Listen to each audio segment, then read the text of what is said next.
This is the Free Zone Communique, transmitting from Virginia's unoccupied sector. If you think smart cities, DEI, censorship, government intrusion, bug paste, and other left-wing nonsense are no longer a possibility, think again. We've won one election with slim majorities. Our work to rebuild a free and sane America has just begun.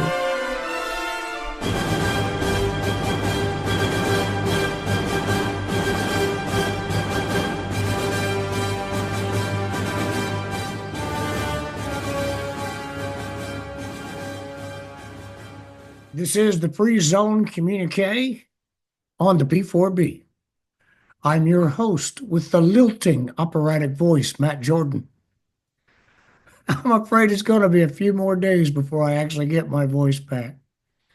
This will be a bit froggy of a show, but we'll get there one of these days. I've pretty much gotten over whatever was bugging me, and the voice is just the dregs of that disease. Today, we'll deal with the celebration of the assassination of his CEO, how low we have sunk. But we'll also talk about the underlying issues. Some politicians have no dignity. This is not the sole purview of the left. The chinless douche Mitch McConnell has been lecturing MAGA and their isolationism. This is a term that has gotten too much traction over the years. Mitch, the beneficiary of millions of dirty Chinese dollars over the years, was referring to Trump voters, not all MAGA, and their rejection of the idea that we must be all in on the Ukraine. To object to killing Ukrainian and Russian boys for nothing is not isolationist. To say correctly that the United States' interests are not addressed by our involvement is not isolationist. To be selective in our involvement in foreign conflict is not isolationist. It is deliberative. When Rand Paul spoke out against our involvement in Syria, having seen that both sides were in the conflict were tearing each other to pieces, and that wasn't our interest, it got him labeled as an isolationist by conservatives. Many of the labelers were among my friends. Then Barry O drew his red line in the Syrian sand. And we're watching the last of that foreign policy failure unfold in real time right now. So yes, political whores do say stupid things and do stupid things to be a part of a trending, often immature, often ill-considered narrative. Tonight, after days of Facebook and Instagram and TikTok losers singing the praises of the shitbag that shot the United Healthcare CEO, I got a special treat. I watched Pocahontas, Elizabeth Warren, speak in apologetic terms for the murder. That she is a knee-jerk idiot is no surprise. She is a lefty emotionalist of the first order.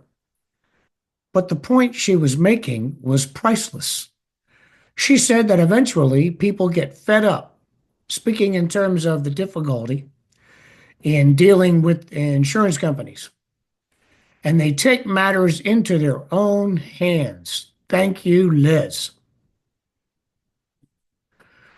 What she's likely too stupid to realize, or is hoping you won't twig to, is that the reason the insurance industry sucks balls is because of people like her and the damage they've done to the insurance industry for decades.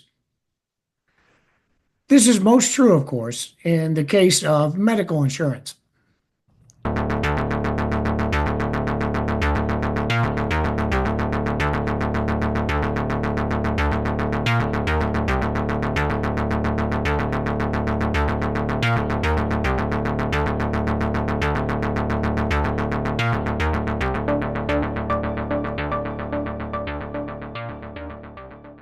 The Po River Holiday Shop is now open. While I'm banging on about it, browse the photos below the audio line to see some of the gift ideas and stocking stuffers you'll find there. I moved several pieces from their regular listings into the shop. We have baby's first Christmas ornament. We have a gag ornament, baby's umpteenth Christmas. Both are personalized for your baby and your big baby. There are the Army-Navy cell phone tough cases. I pulled in some cool wine stoppers. Always hand-turned, carved, and finished by me, always one of a kind. And of course, there is the Po River Ugly Christmas sweater. It will garner attention at your next holiday party. I even made a holiday mug that will make Dallas Cowboys fans happy. God knows they need it. You should definitely order soon, as the shops who customize our stuff for Po River get pretty busy this time of year.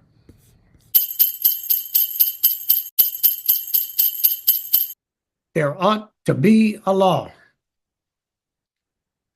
It has been the growing interference in health insurance over decades, and not a little union bullshit, culminating in Obamacare, that has utterly destroyed medical care and made it unimaginably expensive.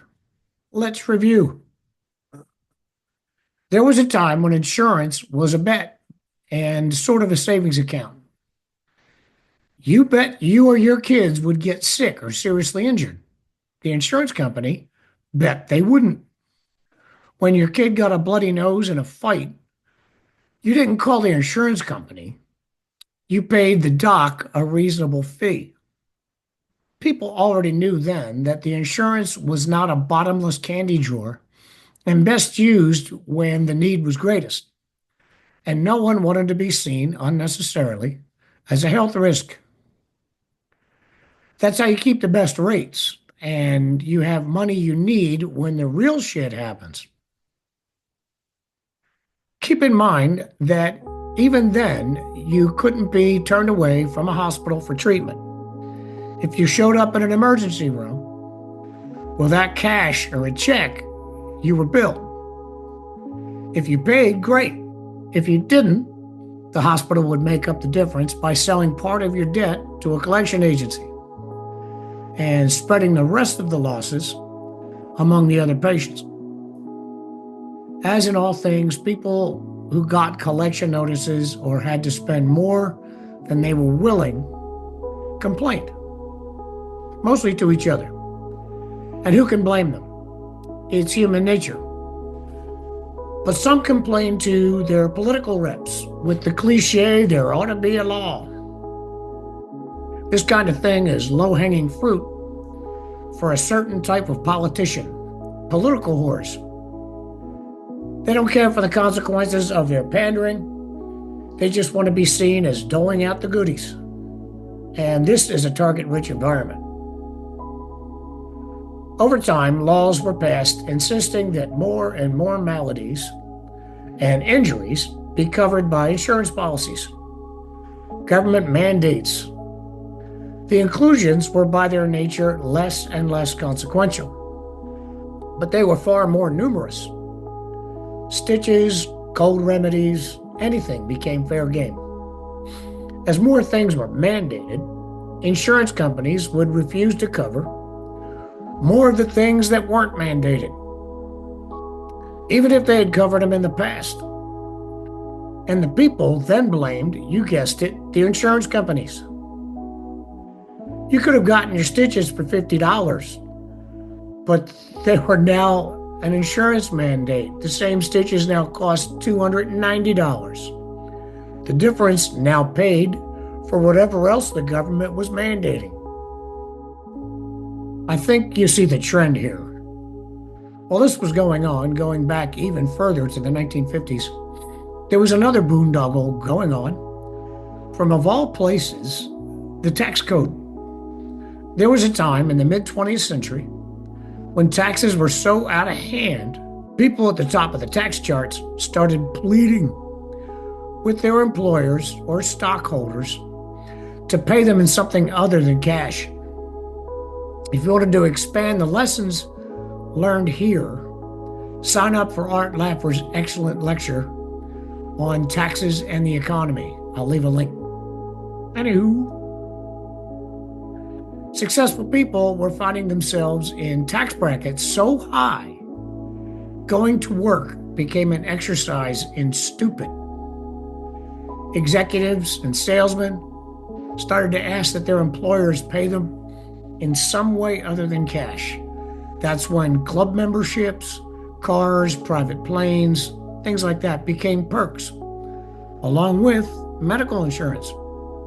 Well, when the unions caught wind of this, they saw an angle. If those greedy executives got goodies, the union guys should get them too, right? They started demanding insurance benefits as well. When workers with union pull complained that their wart removal wasn't covered by insurance provided by the greedy insurance companies, it was child's play to get the same kind of government-mandated coverage like regular folks were clamoring for. It's an Achilles heel of our government system. Every time the people that realize they can vote other people's money unto themselves, they do. By barging into the insurance industry, the government found a new wholesale scam they could use to buy votes. And so it continued until Barry O came along and dropped the masquerade altogether. He just took over half of all coverage and regulated the shit out of the rest of the industry. A few crony companies were blessed with becoming the awardees of most of the money sloshing around, with no real competition. You were required to buy your insurance from the few companies remaining in designated territories.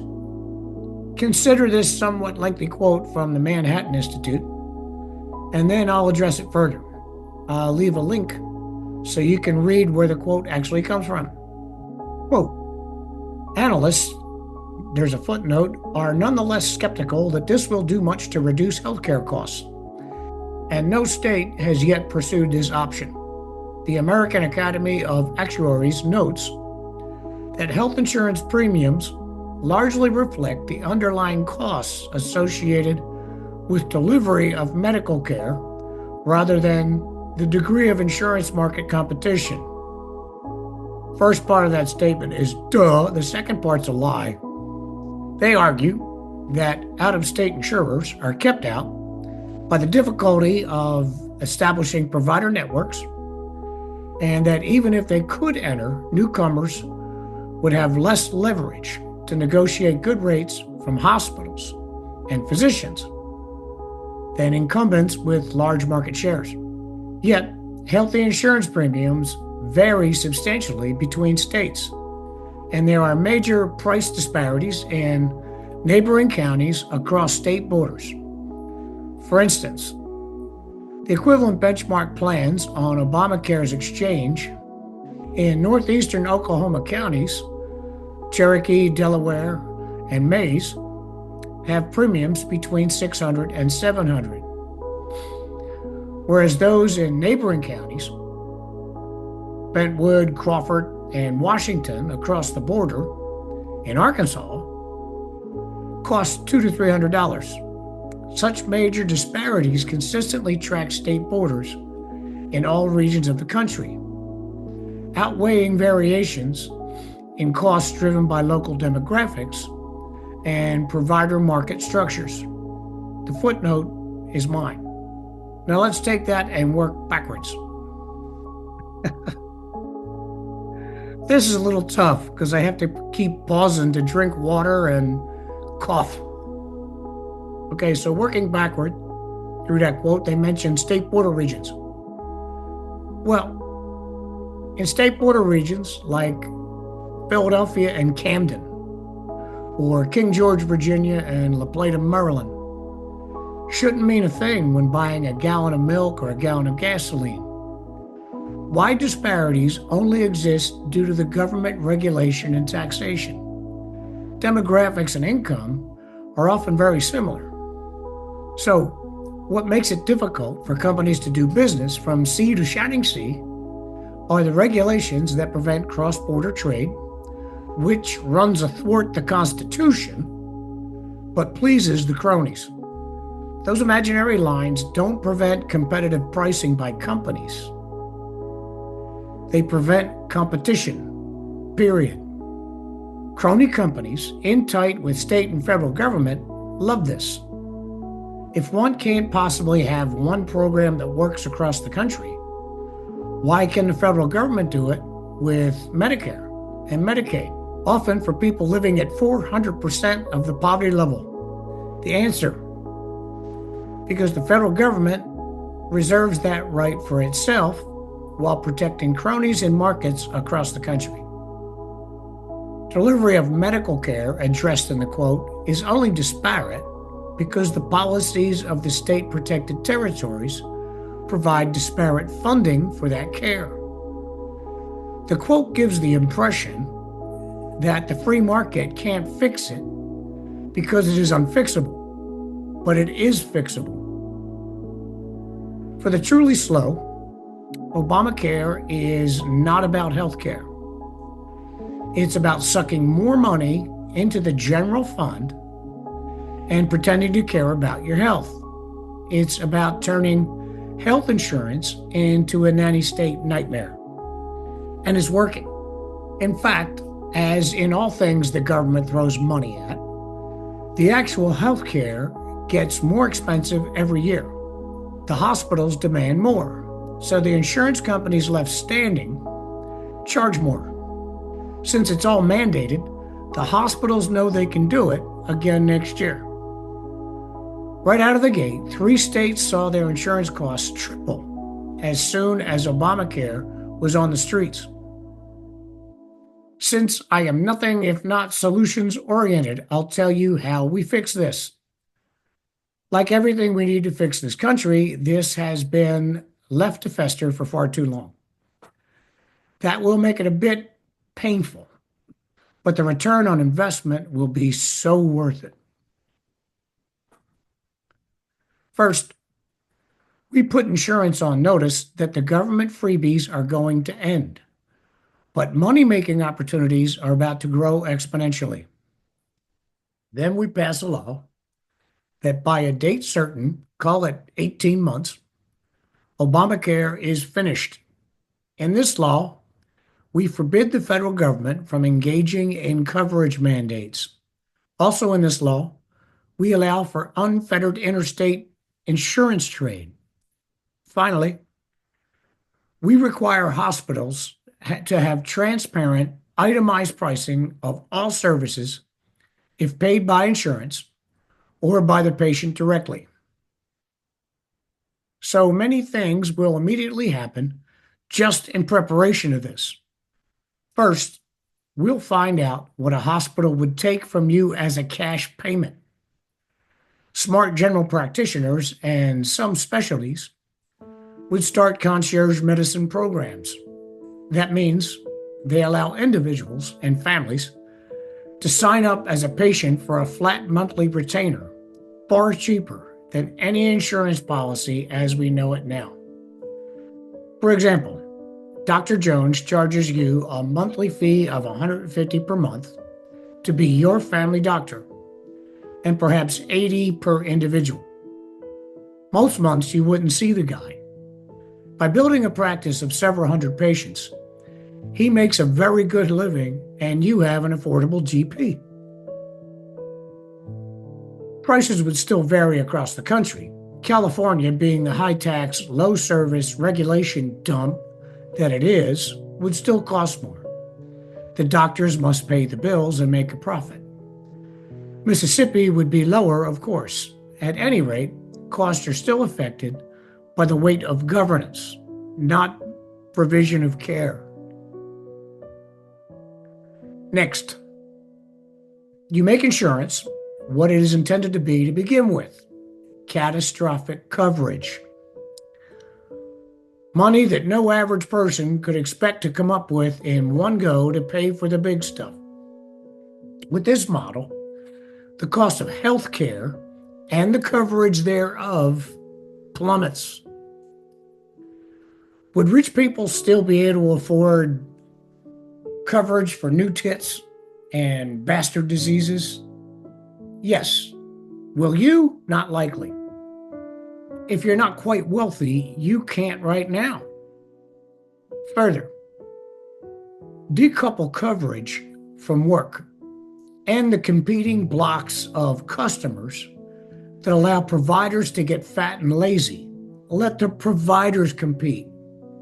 Make entire states or regions one customer block that must be pleased. You'll be shocked at how much more coverage we can all afford. Unions and providers have created artificial enclaves of coverage that have skewed the way insurance business operates. Government mandated coverage has made insurance less responsive and disqualified more people than it has helped simply by driving up costs. Obamacare has imposed the college loan business model on the cost of coverage and thereby medicine. The more money the government dumps on the system, the more the system will demand, causing the government to simply dump more money into the system. There's a footnote. So, what's stopping us from doing it? Well,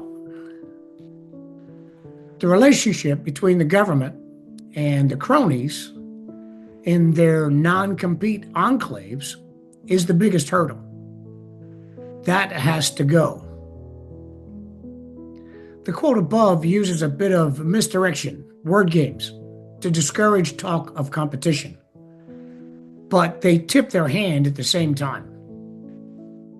They argue that out-of-state insurers are kept out by the difficulty of establishing provider networks, and that even if they could enter, newcomers would have less leverage to negotiate good rates from hospitals and physicians than incumbents with large market shares. The reason the little guy can't just build a network and go to work is because of the existing money that is already sloshing around inside the crony enclaves. What the analysts here pretend not to know is if it were announced that all states were laid wide open to competition, it wouldn't be a guy starting an insurance company in his basement who would swoop in. It would be pigs like United Healthcare, who have their crony protections taken away, would immediately move to expand their reach. Also, slightly smaller companies would pool their resources to take advantage of the new markets. What are hospitals going to tell all those people who want to give them money? No. As the insurance industry would have to live with competition, so would hospitals. This is all part of the savings I suggested earlier and where it comes from. Specialists who presently write their own ticket will have to play as well. You can't be a mega rich surgeon if you don't have hospitals who can pay you. This would automatically solve the problem of too many doctors moving directly to specialization and ignoring general practice or emergency practice. The family doc and the tough ER dude would be sexy again. Think of the movies and TV shows that would spawn. But yes, we can fix this corrupt and broken system, and the free market is the answer. Like everything else the federal government has barged into, besides defense, foreign affairs, and guaranteeing interstate trade, there's irony under the circumstances. It has fucked up the medical industry top to bottom and beyond recognition. Everything I explained here is why we have a Byzantine insurance system. Obamacare caused the complexity and the corruption to expand exponentially. That's why insurance companies deny, delay, and depose, like we heard with the shooter. They must. The system and your government protect and reward them for doing it. Shooting CEOs won't fix this. And celebrating that or apologizing, like that idiot Warren just did, demonstrates the state of ignorance the system itself has left us in. Warren is a major cog in that system, a proponent of all things government control. She intends to keep you in that state of ignorance with her dumbass statement. How much money, I wonder, has she made trading on companies Obamacare and related legislation has benefited? Do more research. You'll see that I'm right. Let's just hope there are people with the vision and the sack to start the ball rolling in this present administration. Finally, we get back to 65. Check the red button and the links below the video. The button is marked, quote, 65 Concept Explained. We missed on this in the last several election cycles, and my voice is never going to be the same again. I've been talking about 65 Concept nonstop for 10 years. And the issue we discussed today, along with several others, can't be fixed by the presidential fiat.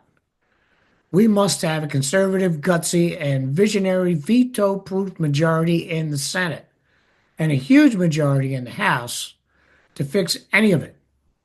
And we need alert and insistent citizens breathing down their necks to see it through. They don't care about you. Teach them to fear you. Please tell a friend about the Free Zone Communique. We live and die with the share and subscribe buttons. Please use affiliate and sponsor buttons to support our work. Thank you very much for joining us today.